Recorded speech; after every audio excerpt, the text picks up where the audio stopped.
Italy is, of course, still in many ways an innovative country, but the big factor, in my view, would be to reform higher education. I think the Italian system of higher education really, I think, is still not competitive enough and hasn't been really modernized sufficiently. Some universities, of course, are quite impressive. I would single out Bocconi as a model. I think Italy needs more universities like Bocconi, but it needs to basically take its state-run university system and modernize it, attract this hundreds and hundreds of brilliant Italians who are all over Europe that do not come back to Italy. And I think many of these people would like to live in Italy if the system had been reformed. Once you bring out this sort of crème de la crème of Italian intellectuals and want them to be part of its higher education system, you have created a foundation for far more progress in many fields, not just in technological and scientific fields, but also in things like economics, business management, and so on and so forth.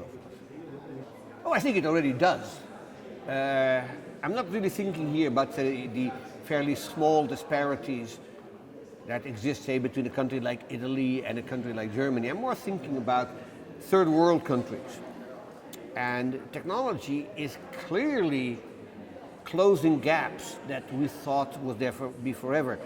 The impact of the cell phone on African economies has been enormous. People don't fully realize how Africa has been changed through the cell phone more than almost anything else. I mean, in countries like Kenya, Nigeria, Ghana, 60 or 70% of the population have cell phones, and they use these cell phones to access markets, to find jobs, to find workers.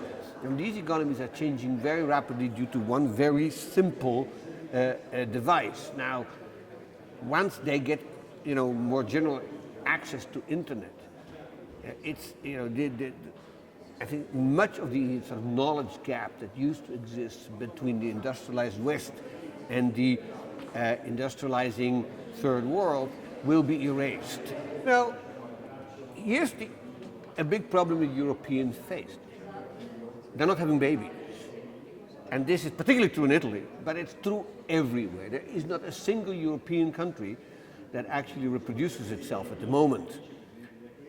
And all of a sudden, a bunch of people chased away by war and political persecution are coming and want to settle in Europe. I think this is an opportunity rather than a problem. Europe, particularly a country like Germany, should embrace these people. They're, the people who are coming here they are middle class people. They are lawyers and engineers and pharmacists, and they're running away from Syria because they have no future in Syria. But these are well-educated, well-trained people who are willing to work hard. This is a fantastic opportunity for Europe. I wish the American government would come to its senses and open its gates more. We're not taking a lot of these people, which is a scandal. But even for countries like Russia, this would be a fantastic opportunity. I mean, for Russia, their population growth is negative. Their population is aging, they have lots of space. Now, part of the problem, I fully understand, is the kind of concern that people have about these are Muslims and we're Christian, and I think they should just forget that. Okay? They should understand that these people aren't Muslims or Shiites. They are lawyers, they are engineers, they are pharmacists. They should bring them.